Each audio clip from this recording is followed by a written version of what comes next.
5 లక్షల రూపాయలు ఇస్తా, ఎస్సీ ఎస్టీలు అయితే 6 లక్షల రూపాయలు ఇస్తా అన్నాడు. మరి ఇలా ఇందిరమ్మ ఇండ్లు ఇచ్చుడు కాదు, ఇందిరమ్మ రాజ్యం అంటే హైదరాబాద్ లో ఇండ్లు గూలగొట్టే రాజ్యం వచ్చింది. ఒక్కసారి గుర్తు తెచ్చుకోండి. శనివారం ఆదివారం వచ్చిందంటే చాలు ఇవాళ హైదరాబాద్ లో హైడ్రా హైడ్రా హైడ్రా పేరు మీద బుల్డోజర్లు పంపించి గరీబోళ్ళ బస్తీలు గులగొడుతున్నాడు రేవంత్ రెడ్డి. హైడ్రా పేరిట ఇవాళ 1 కాదు 2 కాదు 1000 ఇండ్లు ఈ 2 ఏళ్లలోనే కూలగొట్టిండు రేవంత్ రెడ్డి. అందుకే నేను అడుగుతున్నా, ఇందిరమ్మ రాజ్యం పేరు మీద ఇండ్లు గులగొట్టేటోళ్లకు ఓట్లేద్దామా? ఓట్లేద్దామా ఇండ్లు గులగొట్టేటోళ్లకు? నేను చెప్పేది నిజమా కాదా? ఒక్కసారి ఆ హైడ్రా బాధితుల వీడియో మీరే చూడాలి. హైడ్రా ద్వారా ఎన్ని ఇండ్లు గులగొట్టిండో ఒకసారి చూడాలని చెప్పి నేను కోరుతా ఉన్నా.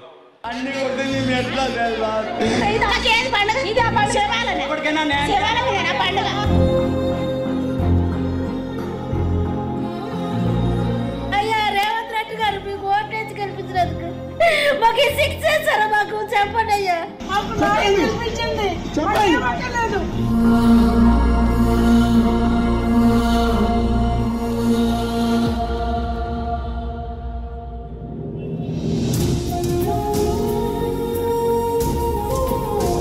ఇల్లు ఎవరు కూలగొట్టినానా?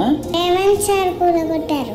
అప్పుడు మేము ఏడుస్తూ కూడా వదలలేరు. నేను మా ఇల్లు కూలగొడితే అప్పుడు బుక్స్ అన్ని పోయినాయి అన్నా. ఎంత బాధపడ్డామో దేవుడా, ఎక్కడున్నావా తల్లి రమ్మా తల్లి.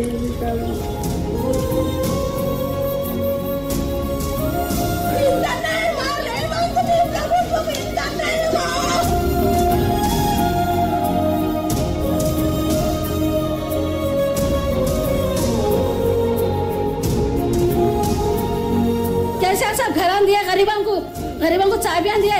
रेवंत रेड्डी साहब आके हमारे घरान तोड़ दे रहे लोगों के. 250 घरान तोड़ दे रहे हम पैसे लगा के बनाए.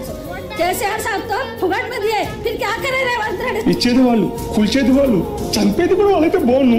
చంపేయండి గొడవపోద్ది.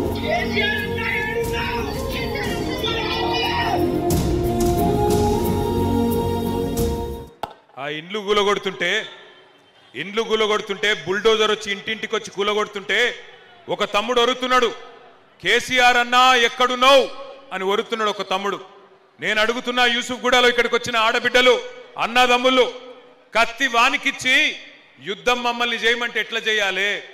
కత్తి మాకియండి, బుల్డోజర్ కడ్డంగా పోయి ఆపే బాధ్యత మాది అని చెప్పి నేను విజ్ఞప్తి చేస్తా ఉన్నా. ఆపుదామా బుల్డోజర్ను? ఆపుదామా బుల్డోజర్ను? ఆపుదామా బుల్డోజర్ను? ఆపాలంటే కారుకు ఓటేయండి, అట్లయితేనే మరి మాకు యుద్ధం చేసే శక్తి వస్తుంది. కేసీఆర్ అన్న ఎక్కడున్నావు అంటున్న తమ్ముని కూడా నేను అడుగుతున్నా, కేసీఆర్ అన్న ఎప్పుడు వస్తాడు? మీరు మాగంటి సునీతమ్మను 14 నాడు బంపర్ మెజారిటీతో గెలిపిస్తే కేసీఆర్ అన్న తప్పకుండా వస్తాడు. తిరిగి 500 రోజుల్లో రాష్ట్రానికి ముఖ్యమంత్రి అవుతాడు. మళ్ళీ పేదవాళ్ళకు మంచి రోజులు వస్తాయి. దయచేసి ఆలోచించండి.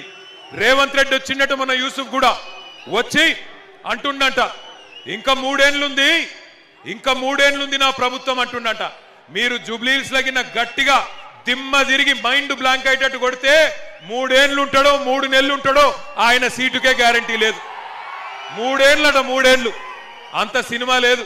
మీరు జూబ్లీహిల్స్ లో గట్టిగా కొడితే 3 ఏళ్ళు ఉంటాడో రేవంత్ రెడ్డి, 3 నెలలు ఉంటాడో ఎవరికి ఎరక లేదు.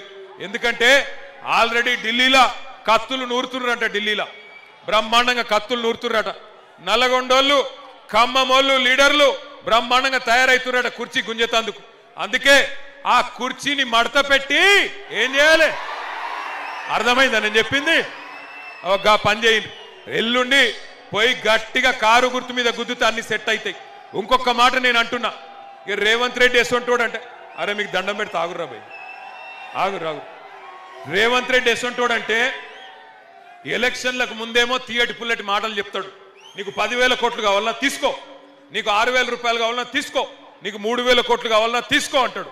అటెన్క మీరు అడిగిరనుకో జూబ్లీహిల్స్ లా, అన్నా నీకే ఓటేసినాం మరి ఏమాయ పైసలు ఎప్పుడు ఇస్తామంటే ఏమంటాడు తెలుసా?